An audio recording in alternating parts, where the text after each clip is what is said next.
Estamos en comunicación con Flor Alifano, que es psicóloga. Flor, ¿cómo estás? Cristian Romero te saluda. Hola, un gusto, ¿cómo estás? Muy bien, un placer escucharte, un placer poder charlar con vos. Acá me dice Tere si podés girar la pantalla, A ver, espera. porque se te ve Hola. cabeza hacia abajo. ¿Así? Ahora sí, ahí estamos, perfectos. ¿Cómo estás, Flor? Todo bien, todo bien. Queríamos sacarnos alguna duda con vos, que obviamente sos una referente en la psicología. Queremos saber, ¿cómo reconocemos, por ejemplo, cuando sufrimos de ansiedad o de estrés? ¿Hay una diferencia? Bueno, la ansiedad y el estrés son la epidemia del siglo XXI. Ah, Ha dejado la pandemia temas muy importantes relacionados al estrés y a la ansiedad que suelen confundirse, pero que tienen una diferencia. ajá, Cuando hablamos de estrés, pongámonos también en el lugar, no todos vivimos situaciones de estrés. sí, El estrés suele generarse por una causa identificable, ¿no? Hay algo que nos provoca estrés y ajá, suele ser de duración corta. Cuando nosotros resolvemos el problema de estrés, el estrés se va. Ejemplo, alguna situación familiar, algún conflicto familiar, tenemos que juntarnos el domingo a comer en familia por algún cumpleaños y tenemos que enfrentarnos a pasar por ese estrés que es enfrentar a la familia o a esta persona de la familia con la que por ahí no tenemos tanto feeling, ¿no? claro, que Entonces esta situación puede provocar esperás estrés. que no meta ningún bocadillo y de repente mete un bocadillo y vos que estás sentado ahí decís, oh, Dios, ya habló este. Claro, claro. Bueno, ahí hay que ver las habilidades también y las herramientas que tenemos para manejar ese tipo de situaciones. Ajá, Pero una vez que traspasamos todas estas complicaciones que tienen que ver con la vida cotidiana, hoy creo que no hay persona en este mundo que viva sin estrés. La verdad que tiene que ver también un poco lo que nos dejó la pandemia, esto de vivir en incertidumbre, tanto social, económica, la vorágine del trabajo, esto ujú, de estar siempre disponible 24/7, sí, un poco traemos esa costumbre que ha quedado de la pandemia y cómo nos tuvimos que adaptar a ese tipo de trabajo. Esto también de vivir al ritmo de las redes sociales nos ujú, trae mucho estrés y la ansiedad, que hay una diferencia, como te decía al principio, sí, surge por una causa que no es identificable. A veces estamos en una situación placentera en ese momento para nosotros, quizás mirando tele en nuestra casa, con un grupo de amigos, y aparece la ansiedad a molestarnos un rato. ujú, Suele mantenerse en el tiempo. ¿Y qué pasa? Cuando no sabemos o no podemos controlar la ansiedad, llega a un punto donde, así como existe el pico de presión, el pico de estrés es perdón, de de ansiedad es el ansiedad. ataque de pánico. Ajá, Entonces, con los profesionales, o sea, se trabaja esto, ¿no? Adquirir herramientas para poder manejar estas situaciones, reconocer qué es estrés, qué es ansiedad, qué es lo que me pasa por el cuerpo, cómo puedo salir de esas situaciones, cómo lo puedo controlar de alguna manera para que no termine, por ejemplo, en el caso de la ansiedad, en una explosión como es el ataque de pánico. Comparten, para aquellos que por ahí lo viven y van a saber reconocer estos síntomas que voy a nombrar, sí, la ansiedad y el estrés comparten síntomas que tienen que ver con la aceleración del ritmo cardíaco, de la respiración, la sudoración. Bueno, pueden reconocer a aquellas personas que lo han vivido, qué nos pasa por el cuerpo.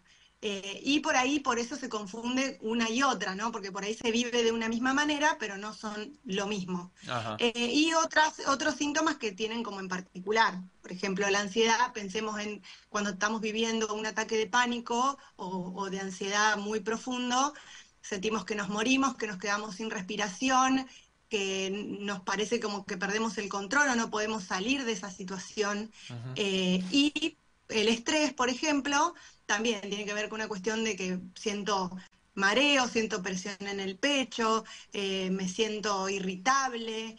Uno tiene que ponerse en esa situación que le genera, ¿no? Una cosa u otra y aprender a que, bueno, existen herramientas, más allá de las que te puede brindar un profesional de la salud, sí. que quizás tenemos hasta en nuestra casa, Por cosas ejemplo, que nos hagan salir. no sé, estoy viviendo por ejemplo, una situación de ansiedad. Sí. Y yo sé que lo que tengo que hacer en esos momentos que estoy en una profunda crisis de ansiedad, tengo que cambiar el foco de lo que estoy. Por ahí estoy pensando, me metí en un pensamiento profundo y estoy sobrepensando y la ansiedad va en picada. Ujú. Tengo que salir de ese foco lo más rápido que puedo. ¿Cómo? Salgo a caminar, doy la vuelta a la manzana a mi casa, saco al perro, me pongo música, me pongo a mirar una serie, voy al baño, me pego un baño, huelo un perfume, un aroma que me haga salir de esa situación inmediatamente. Lo mismo con el estrés, ¿no? Ajá. Esto de practicar mindfulness, yoga, Sí. distintos ejercicios que tienen que ver con la respiración para Ajá. uno poder controlar, identificar cuándo me está por pasar y poder llevar adelante las herramientas con las que cuento. ¿Hay una ansiedad sana o un estrés sano? Sí, ahí justo iba a llegar, que no todo es malo con el estrés y la ansiedad, porque hay un estrés positivo que se llama euestrés, que tiene que ver con el estrés que nos moviliza, Ajá. ese que nos hace querer alcanzar nuestros objetivos. Es como el estrés bueno, el estrés positivo, el que me hace mover, mi motor. Sí. Y está la ansiedad positiva o adaptativa, que es la que pone a mi cuerpo en alerta ante una eventualidad en la que tengo que huir o estar atento, que me va a hacer salir de una situación difícil o de riesgo, ¿no? Sí. Es como Ujú. que activa mi sistema y me pone en alerta para tener que huir ante cualquier situación peligrosa, por Ujú. ejemplo, que tiene que ver más con la supervivencia, ¿no? Claro. Entonces sí encontramos estas cuestiones de estrés y ansiedad que son más saludables. Ujú. Bien, porque si no, imagínate, sin nada de estrés, sin nada de ansiedad, somos un vegetal. ¿No? Yo tengo algún Claro. amigo que tiene esa tranquilidad que digo, pero hasta para caminar, ¿viste? Tan tranquilo, porque está bien un poco, pero digo, tanto. Eh, Sí, sí. Existen cuestiones biológicas, ¿no? Que nos pasan por el cuerpo, cada uno sabrá identificarlo cómo le pasa a cada uno, ¿no? Porque también las emociones se viven de manera diferente. Y bueno, y uno encuentra esas pequeñas motivaciones en estas cosas también que hacen que no sea todo negro, claro. todo malo. Claro, claro. Hace un ratito estábamos hablando del crecimiento de la miopía. Queremos consultarte sobre algunos temas, ¿no? Distintos, de distinto enfoque. Ujú. Estábamos hablando sobre el crecimiento de la miopía en menores y nos contaba la doctora Alejandra que tiene que ver con la exposición de los chicos ante las pantallas. ¿Qué relación hay o qué daño causa la tecnología y las redes en los niños y adolescentes? Ay, Dios, es un temón. La verdad que más allá de la miopía, me parece que hay también muchos otros problemas graves a los que exponemos a los chicos con las pantallas y hoy la tecnología, eh, que van mucho más allá y son mucho más profundos y que incluso hoy seguimos viendo consecuencias yo te nombraba la pandemia, ¿no? Sí. Hoy se ven todavía las consecuencias de aquello porque bueno, son efectos como que tardan mucho más en aparecer, porque tienen que ver más con la psiquis, más con el comportamiento de la persona, y no se ve enseguida.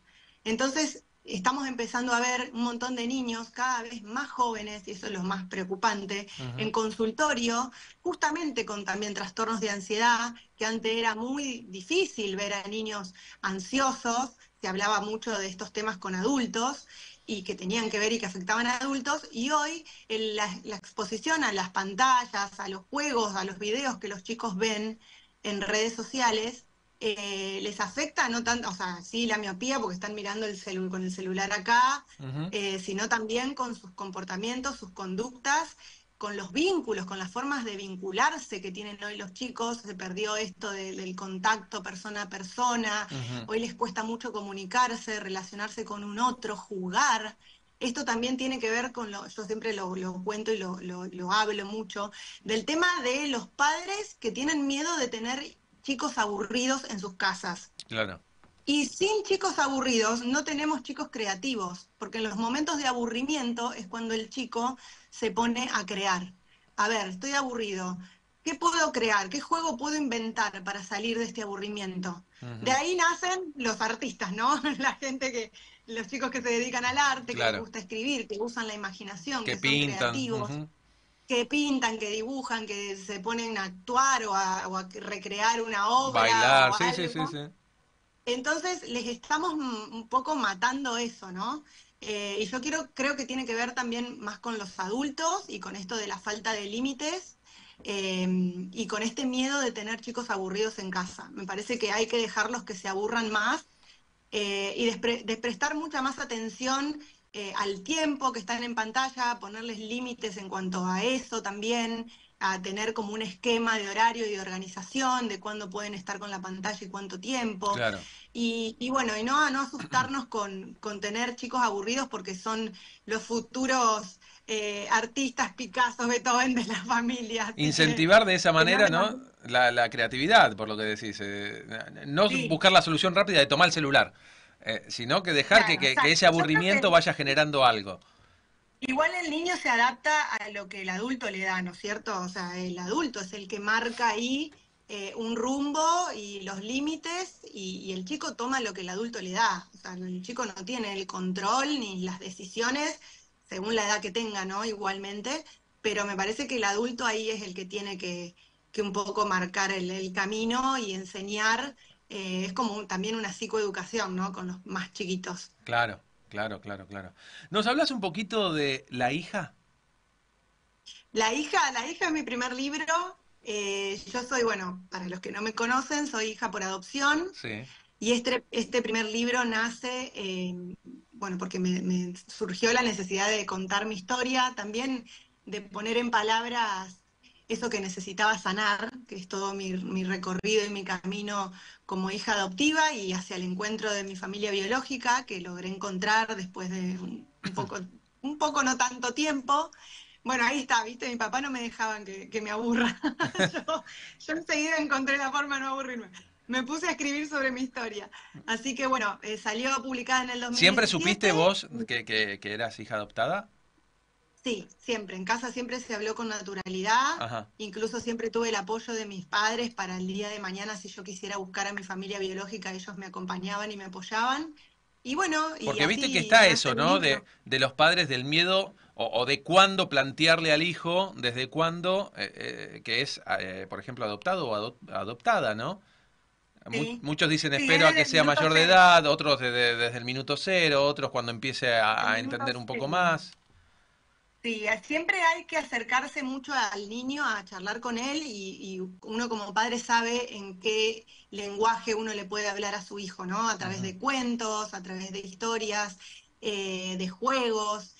A mí me lo contaron también como un cuento, que a mí mi mamá me había pedido a las estrellas, que me había deseado mucho, que yo había nacido de su corazón y ella encontró la manera de que yo entendiera de que yo había en realidad crecido en una otra panza y que mi mamá tanto, tanto me deseó que llegué a sus brazos Ujú. y después a medida que iba pasando el tiempo y que yo iba siendo más grande, fui entendiendo más sobre la adopción y este libro fue como la entrada a un mundo para mí hasta el momento desconocido porque me empecé a encontrar con muchas historias y a partir de ese momento fue como mi bandera también y mi misión el poder ayudar a otros en sus procesos adoptivos, en sus procesos de búsquedas de orígenes biológicos y un poco acompañar desde ahí. La psicología también me ayuda mucho, me da muchas herramientas, pero más desde haber vivido, ¿no? La experiencia.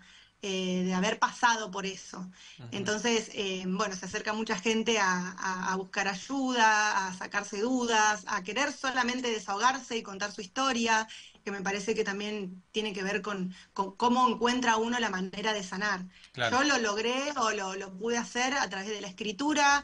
Hay mucha gente que se aboca, digamos, al arte de diferentes maneras para poder contar su historia y para poder sanar eso que tiene adentro, ¿no? Ujú. ¿Y cómo fue que se te ocurrió escribir el libro? ¿En algún momento tenías, no sé, por ejemplo, diario íntimos y dijiste, bueno, agarro y esto lo convierto en un libro? ¿O te sentaste y dijiste, voy a contar mi historia? Mira, yo en ese momento tenía acompañamiento profesional de una psicóloga yo siempre lo recomiendo también para aquellos que estén viviendo una situación así, tanto padres como hijos. Para mí otra manera de transitar ese camino con un apoyo profesional. Ujú. Te da otra seguridad, te da otras herramientas y yo venía trabajando mucho con ella todo este tema, y cuando me decidí buscar a mi familia biológica, se dio de una manera dentro de todo rápida, y una vez sentada en el consultorio con ella, le conté toda la historia de principio a fin de cómo había pasado todo, y ella fue la que me dijo, "¿Viste? Podrías escribir un libro con esto, sería como cerrar tu historia con un broche de oro, tipo con la frutilla del postre". Ujú, Y dije, "Ay, qué buena idea, pues estaría buenísimo porque sería como de nuevo pasar por todo eso, por mi cabeza y sacar todo lo que tenía dentro hacia afuera y poder cerrar todo de una manera mucho más ordenada". Y la verdad que salió así. Y ujú. lo hice y al principio cuando ya lo tenía en la mano dije, ¿qué hago con esto? O sea, ¿lo publico o me lo guardo? Me parecía que era una historia muy interesante como para ser contada. No me esperaba que haya del otro lado tanta gente con una situación similar, la verdad que no.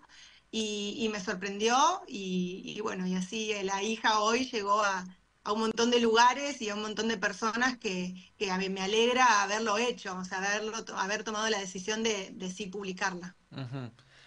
Contanos hasta donde vos quieras, ¿eh? ¿Cómo fue ese proceso de búsqueda? ¿Llevó un tiempo? ¿Ya contabas con algo de información? ¿Y Sí, cómo fue el encuentro después? mis papás siempre me dieron toda la información que tuvieron. Lo que pasa que no tenían tanto. Claro. También hablemos que yo tengo 38 años, era otra época, hoy el sistema cambió un montón, por suerte está mucho más regulado, mucho más mejor armado, digamos. Sí. Entonces, bueno, no era como es ahora. No tenían tanta información mis papás, ellos siempre me dijeron todo lo que sabían. Y también hablando del estrés y la ansiedad, me pasó que justo estaba en la facultad estudiando psicología y empecé con un montón de situaciones de ataques de pánico. Ujú, O sea, estaba tranquila en la facultad, teniendo una clase y de golpe me sentía morir.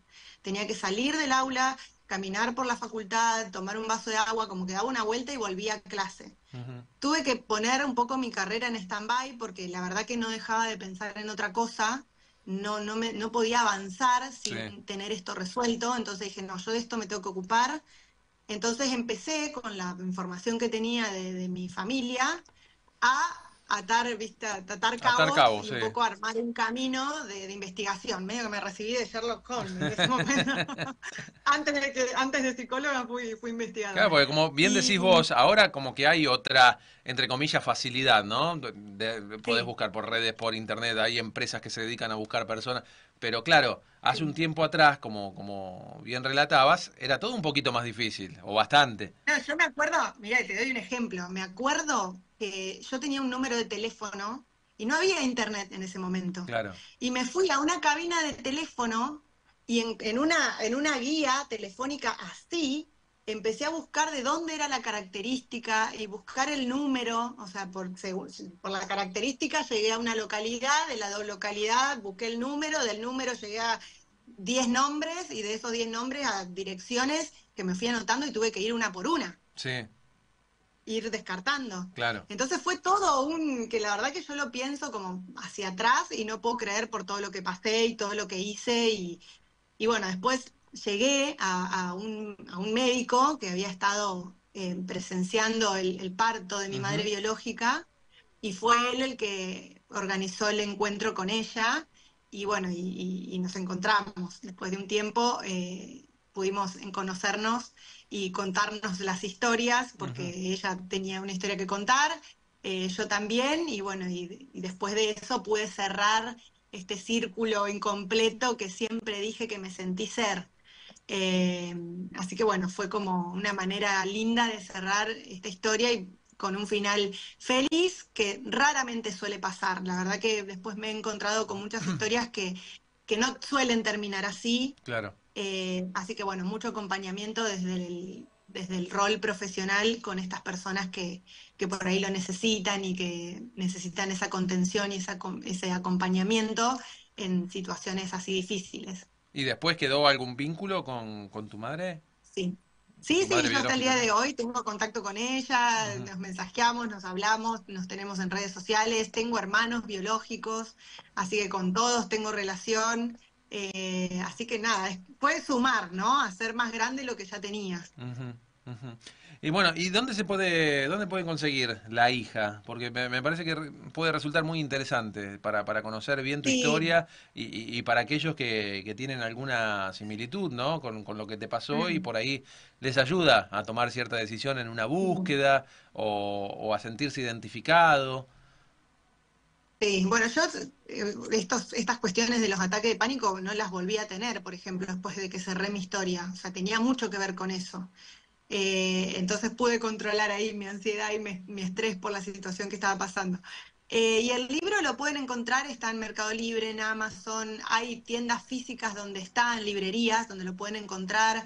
Siempre las personas suelen comunicarse conmigo a través de Instagram, que es @floralifano, y suelen hablar conmigo por ahí, yo siempre soy la que contesto, así que según de dónde sean, los puedo guiar a dónde lo pueden conseguir. Ujú.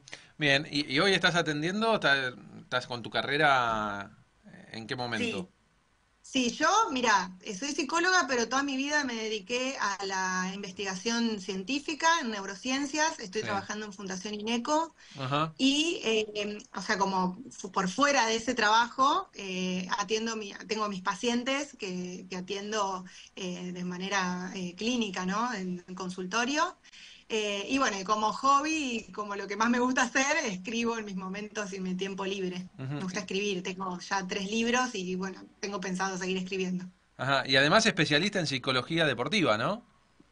Sí, hice capacitación en psicología deportiva, es lo que más me gusta dentro de la psicología, todo lo que tiene que ver con psicología positiva, organizacional, de motivación, me gusta mucho. Trabajé dentro de INECO en un gabinete deportivo que estuvo bueno porque trabajamos con equipos profesionales, ¿no? De deportes, de como fútbol, rugby, en tenis incluso, también como individual.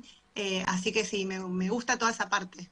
Me gusta toda ¿Existen esa parte. las lesiones por problemas Oh, psicológicos, digamos? Por ejemplo, el caso de sí, sí. Marcos Rojo, que se lesiona, viste, muy seguido. ¿Podría ser un causal psicológico lo que sufre?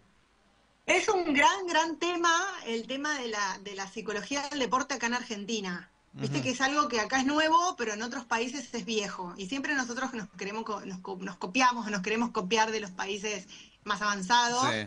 Y bueno, y esto como que no lo terminamos de copiar del todo. Es como que todavía no es algo normal que Ujú. suele verse en los clubes o en los deportistas de élite que tengan junto con ellos trabajando un profesional así. Sí tiene que ver muchísimo, o sea, la ansiedad, el estrés y distintos temas que tienen que ver a nivel ¿no? de la psicología de cada persona, las lesiones. Ujú. Yo trabajé con un deportista, que no lo voy a nombrar, muy reconocido a nivel nacional de vóley, que también, o sea, se lesionaba y era una cuestión que él tenía con su entrenador. O sea, no se llevaba bien con el entrenador y él se lesionaba.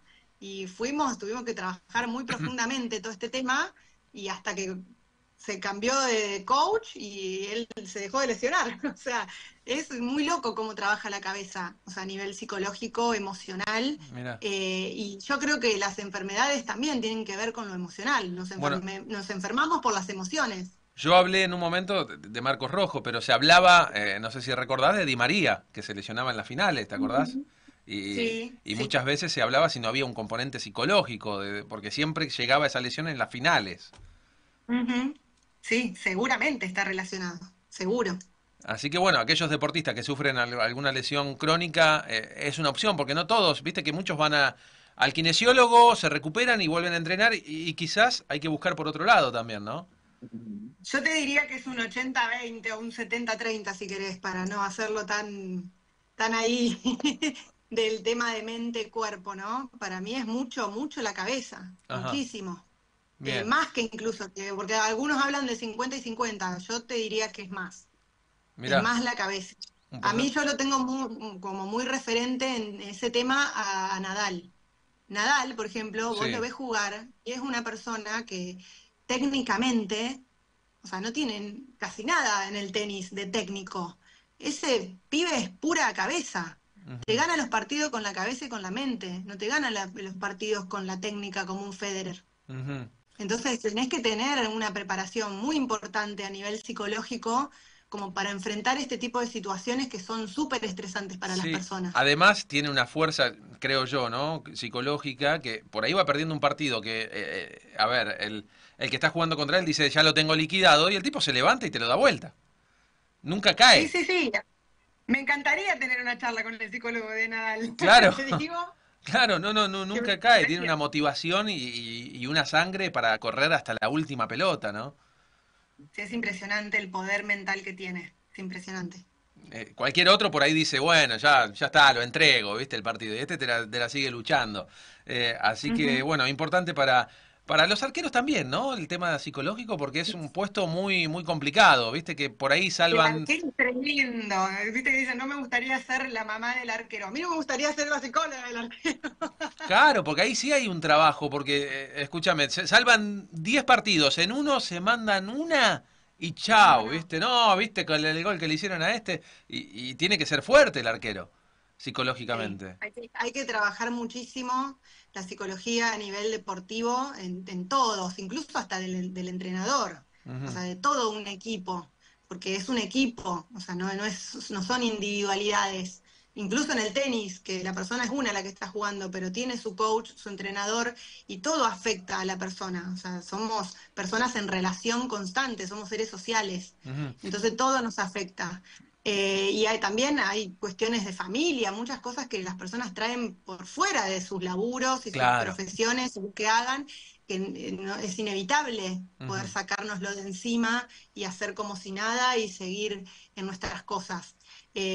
Con el tema también del retiro del deportista, retiran muy jóvenes, ¿qué hacen a los 40 años siendo jóvenes y no sabiendo hacer otra cosa más que patear una pelota o jugar al tenis?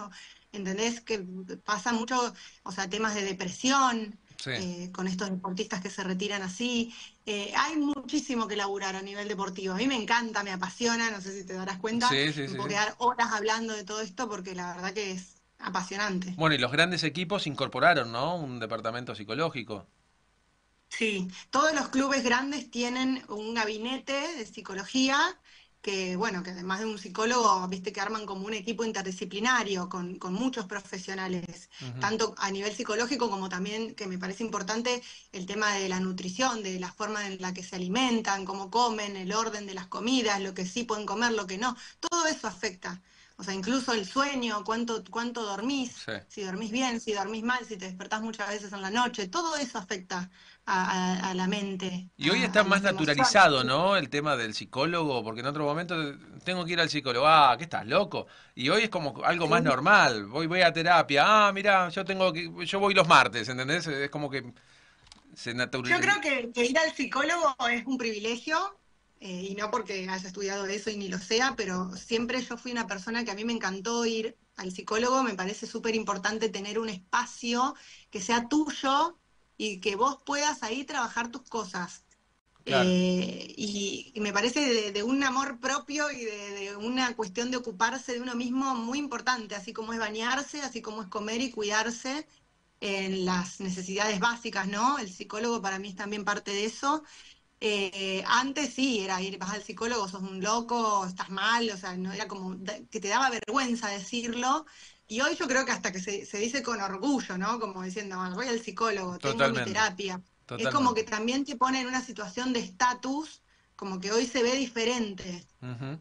Hoy como que decir, ay, mirá qué bueno que va al psicólogo, es como un privilegio. Ujú. Sí, totalmente. Flor, recordame tus redes sociales. Mis redes sociales, bueno, la principal es Instagram, que es @floralifano, y ahí dentro de esa red social pueden encontrar mi mail, mi número de teléfono, o sea, me encuentran por la web. Así que ya con ese dato me pueden encontrar. Tengo mi página web también, que es www.floralifano.com, así que, bueno, varios canales para llegar. Bien, Flor, muchísimas gracias por tu tiempo, un placer hablar con vos. Esperamos en algún Igual, momento tener otro contacto para seguir charlando, me parece muy interesante. dale, dale, muchas gracias a vos.